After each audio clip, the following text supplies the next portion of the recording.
दोस्तों नमस्कार। आपके अपने यूट्यूब चैनल जीएस एकेडमी में आपका बहुत बहुत स्वागत है। आज हम फिर इम्पोर्टेंट फैक्ट के साथ हम फिर हाजिर हैं। आज हम आपको इस वीडियो में जो बताने वाले हैं जीके के कुछ इम्पोर्टेंट फैक्ट हम इसमें आपको बताने वाले हैं। तो इस वीडियो को बिल्कुल आप शुरू से आखिरी तक देखिएगा। इससे आपको जीके के जो महत्वपूर्ण तथ्य हैं या हम बोलें इम्पोर्टेंट फैक्ट हैं वो आपको बिल्कुल अच्छे से समझ में आ जाएंगे, क्योंकि ये जो महत्वपूर्ण तथ्य हैं ये परीक्षाओं के लिए काफ़ी इम्पोर्टेंट होते हैं। इनमें ऐसे ही क्वेश्चन आपको परीक्षाओं में देखने को मिलते हैं। तो आप बिल्कुल इस वीडियो को बिल्कुल शुरू से आखिरी तक देखिएगा। इसमें कौन कौन से महत्वपूर्ण फैक्ट हैं वो आप इसमें समझ जाएंगे। तो इसमें हम देखते हैं, चलो स्टार्ट करते हैं। फर्स्ट क्वेश्चन हमने यहाँ से फर्स्ट जो पॉइंट है हमारा, ये आप देखिए, मेगास्थनीज सेल्यूकस निकेटर का राजदूत था। ठीक है, आपको क्वेश्चन कैसे बनेगा, सेल्यूकस निकेटर का राजदूत कौन था, तो उसका क्या आंसर हो जाएगा, मेगास्थनीज। ठीक है, तो मेगास्थनीज क्या था, सेल्यूकस निकेटर का राजदूत था। सेकंड की बात करें तो चंद्रगुप्त मौर्य की मृत्यु जो हुई थी 298 ईस्वी पूर्व में श्रवण बेलगोला में हुई थी। ठीक है, ये भी क्वेश्चन काफ़ी अच्छा बनता है। ये आपसे पूछ सकता है चंद्रगुप्त मौर्य की मृत्यु कब हुई और कहाँ पर हुई। इसमें दो क्वेश्चन आपके बनते हैं। तो एक तो मृत्यु ध्यान रखना है कब हुई थी, 298 ईस्वी पूर्व में हुई थी, और कहाँ पर हुई थी, ये आप श्रवण बेलगोला में हुई थी। ठीक है, अब नेक्स्ट देखते हैं। इसमें बिंदुसार को बिंदुसार को वायु पुराण में भद्रसार कहा गया। तो आप ध्यान रखें, बिंदुसार को वायु पुराण में क्या कहा गया, भद्रसार कहा गया। अगर आप मेरे साथ साथ आप रिपीट करते हैं तो ये आप बिल्कुल मेमोरी में आपके पहुंच जाएगा और आपको ये चीज़ें याद रहेंगी। तो आप इसको जो मैं रिपीट करता हूं तो इसको आप मेरे साथ साथ बोलते जाएंगे तो आपको यहीं के यहीं ये पॉइंट याद हो जाएंगे। तो आप बिल्कुल जब मैं रिपीट करता हूं तो इसको बिल्कुल रिपीट करते चलें, इससे आपको यहीं याद हो जाएंगे। तो हम इसमें आगे बात करते हैं। अशोक बिंदुसार का उत्तराधिकारी था जो 269 ईस्वी पूर्व में मगध की गद्दी पर बैठा था। अब देखिए, सबसे पहले तो इसमें अब किस टाइप के क्वेश्चन बनेंगे। एक तो आपका आएगा जो बिंदुसार का उत्तराधिकारी कौन था, बिंदुसार का उत्तराधिकारी कौन था, तो कौन था, अशोक। ठीक है, एक और आपसे ऐसे पूछा भी जा सकता है, अशोक किसका उत्तराधिकारी था, तो आपको बिंदुसार उसमें आएगा। इसके बाद अब बात करें, अशोक जो है मगध की गद्दी पर कब बैठा था, तो आपको ये ध्यान रखना, 269 ईस्वी पूर्व में मगध की गद्दी पर बैठ गया था। कौन, अशोक बैठ गया था। ठीक है, इसके बाद हम देखते हैं पुराणों में अशोक को क्या कहा जाता है, अशोक वर्धन कहा गया। जो प्राण है, अब पुराणों में जो अशोक को अशोक वर्धन के नाम से भी जाना जाता है, या आप ऐसे भी कर लें। ठीक है, उसको अशोक को क्या कहा गया, अशोक वर्धन कहा गया। ठीक है, नेक्स्ट देखते हैं हम, अशोक की माता का नाम जो था सुभद्रांगी था, सुभद्रांगी। ठीक है, ध्यान रखें, अशोक की माता का नाम क्या था, सुभद्रांगी। ठीक है, ये आपको याद हो रहे होंगे, उम्मीद है मुझे। इसमें हम आगे देखते हैं, गद्दी पर बैठने के समय अशोक अवंती का राज्यपाल था। ठीक है, जब वो गद्दी पर बैठा था तो वो अवंती का क्या था, राज्यपाल था। ठीक है, नेक्स्ट हम देखते हैं, शुंग शासकों ने अपनी राजधानी विदिशा स्थापित की थी। ठीक है, तो आप ध्यान रखें, ये इसमें भी क्वेश्चन बनते हैं। जैसे हम बात करें, शुंग के शासकों ने कहाँ पर अपनी राजधानी स्थापित की थी, तो उसका क्या नाम हो जाएगा, विदिशा में की थी। अब विदिशा की राजधानी किन शासकों ने की थी, तो वो आ जाएंगे शुंग शासकों ने क्या थी, विदिशा में राजधानी स्थापित की थी। ठीक है, तो इसमें टू टाइप के क्वेश्चन इसमें बन पा रहे हैं। अब देखिए यहाँ पर, सातवाहनों की भाषा अप्राकृत एवं लिपि जो थी ब्राह्मी थी। जो सात वाहनों हैं उनमें क्या थी, भाषा जो थी वो प्राकृत भी थी और उनकी लिपि जो थी ब्राह्मी लिपि थी। ठीक है, ये भी आप ध्यान रखें। इसके बाद हम देखते हैं भारत में पहले हिंद भारत में पहले हिंद यूनानियों ने ही सोने के सिक्के जारी किए थे। मतलब भारत के जो हिंद यूनानी थे उन्होंने ही इसमें सोने के सिक्के पहले इसमें जारी किए थे। ध्यान रखें, सोने सिक्के किसने किए थे? हिंद यूनानियों। या फिर ऐसे भी पूछा जा सकता है कि सोने के सिक्के किसने जारी किए थे, तो यूनानियों ने ही किए थे। ठीक है, तो आप ये ध्यान रखें। इसके आगे हम देखते हैं, इसमें हम देख पा रहे हैं, ये देखिए आगे की हम बात करें तो यहाँ पर ये देखिए एक क्वेश्चन और है हमारे पास, इनमें हम बात करते हैं। यहाँ पर देखिए शक मूलतः मध्य एशिया के निवासी थे। जो शक थे वो कहाँ के थे? मध्य एशिया के निवासी थे। ठीक है, या फिर ऐसे पूछा जा सकता है मध्य एशिया के निवासी कौन थे? तो शक थे। ठीक है, तो शक मूलतः कहाँ के थे? मध्य एशिया के निवासी। शकों का सबसे प्रतापी जो राजा था, प्रतापी राजा बोले या शासक बोले हम, यहाँ पर क्या था? रुद्रदामन प्रथम था। रुद्रदामन प्रथम था। ठीक है, आप ध्यान रखें, शकों में जो सबसे प्रतापी जो शासक था, शकों में सबसे प्रतापी शासक जो था वो रुद्रदामन प्रथम था। रुद्रदामन प्रथम। ठीक है, ध्यान रखें आप बिल्कुल, रुद्रदामन प्रथम। इसके बाद हम देखते हैं, इसमें देखिए कनिष्क बौद्ध धर्म के महायान संप्रदाय का अनुयायी था। जो कनिष्क था वो बौद्ध धर्म के किसमें? महायान का अनुयायी था। महायान का अनुयायी था कौन? कनिष्क। ठीक है, नेक्स्ट देखते हैं, कनिष्क का राजवैद्य आयुर्वेद का विख्यात विद्वान था। जो कनिष्क का राजवैद्य था वो आयुर्वेद का क्या था? विख्यात विद्वान जो था वो कौन था? चरक था। चरक। ठीक है, ध्यान रखें, इसमें भी कनिष्क के राजवैद्य का जो आयुर्वेद का विख्यात विद्वान जो था वो था चरक।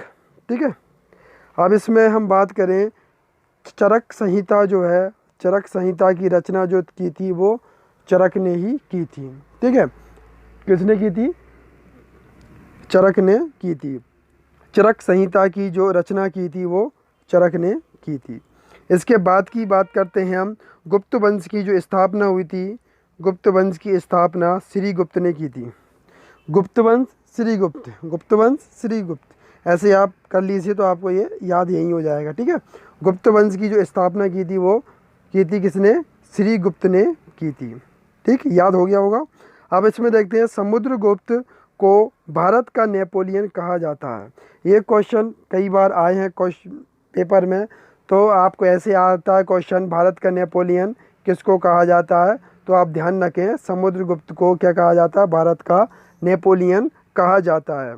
ठीक है, इसमें आप ध्यान रखें, तो इसमें ठीक है, समुद्रगुप्त को क्या कहा जाता है? भारत का नेपोलियन कहा जाता है। नेक्स्ट देखते हैं, समुद्रगुप्त विष्णु का उपासक था। जो समुद्रगुप्त था वो विष्णु भगवान का क्या था? वो उपासक था। विष्णु भगवान का वो उपासक था। इसके आगे हम देखते हैं, नालंदा विश्वविद्यालय की स्थापना कुमारगुप्त ने की थी। नालंदा जो विश्वविद्यालय है उसकी स्थापना जो की थी कुमारगुप्त ने की थी। इसमें भी क्वेश्चन बनेगा, किस टाइप से बनेगा? नालंदा विश्वविद्यालय की स्थापना किसने की थी? तो आप ध्यान रखें, कुमारगुप्त ने नालंदा विश्वविद्यालय की स्थापना की थी।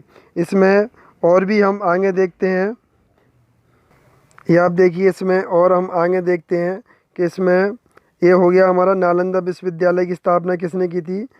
ठीक है, अब आप इसमें देखिए, नेक्स्ट है हमारा कालिदास चंद्रगुप्त द्वितीय के दरबार में रहता था। जो कालिदास जी थे वो चंद्रगुप्त द्वितीय के दरबार में रहते थे। ठीक है, तो ये आप ध्यान रखें, कालिदास आपसे ऐसे भी पूछ सकता है कि कालिदास किसके दरबार में रहते थे? तो ये हमारा आ जाएगा किसके? चंद्रगुप्त द्वितीय के। या फिर ऐसे भी पूछा जा सकता है चंद्रगुप्त द्वितीय के दरबार कवि कौन थे? तो कालिदास थे। ये भी आप इसमें कर सकते हैं। ठीक है, तो किसी टाइप के क्वेश्चन आ सकते हैं, बस आप इनको कंप्लीट करें अच्छे से, इनको सभी को याद रखें।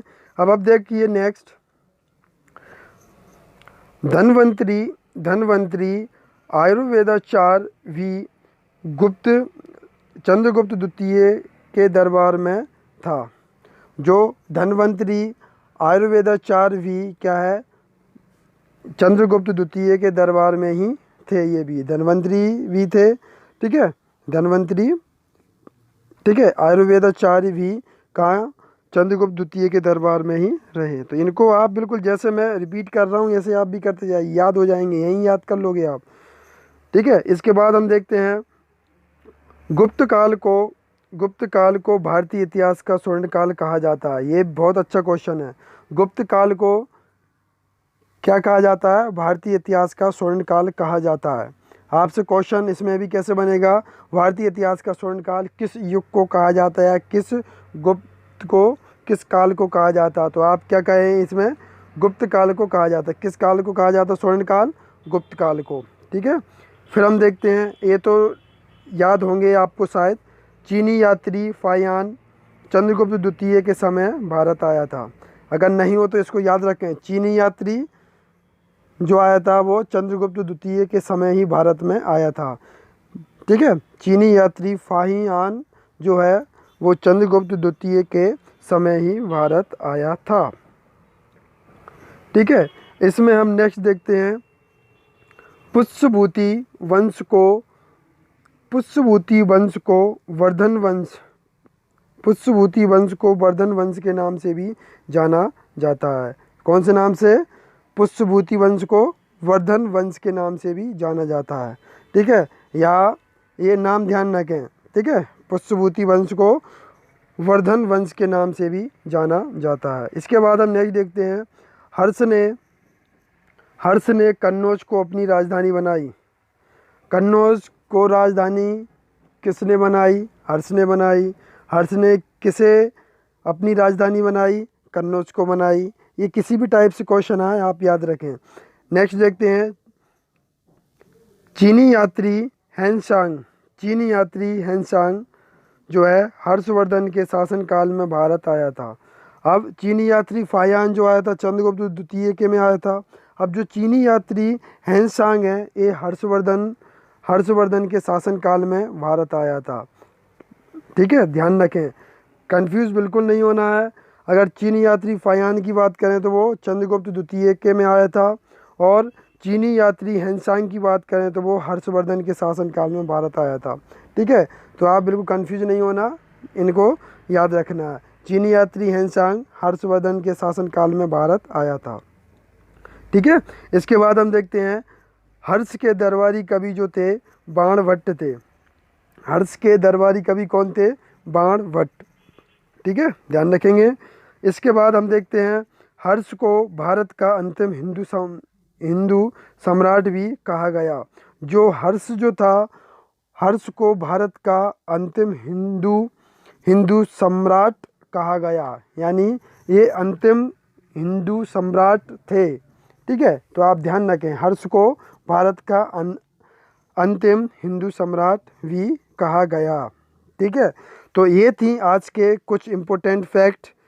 उम्मीद है दोस्तों आपको ये सारे इम्पोर्टेंट फैक्ट बिल्कुल यहीं याद हो गए होंगे।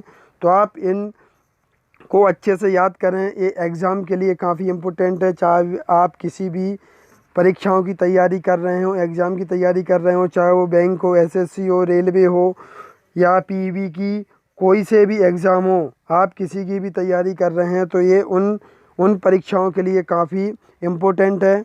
तो आप इनको बिल्कुल अच्छे से कीजिए, और आगे के ऐसे ही इम्पोर्टेंट फैक्ट हम फिर आपके लिए लाएंगे।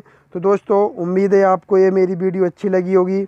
अगर ये वीडियो अच्छी लगे तो इसको लाइक करें, ज़्यादा से ज़्यादा शेयर भी कर दें, और जो लोग नए हैं वो इस चैनल को सब्सक्राइब कर लें, क्योंकि आपको अगर आप सब्सक्राइब कर लेंगे और बेल आइकन आप दबा लेंगे तो सबसे पहले नोटिफिकेशन आपके पास पहुंचेंगे।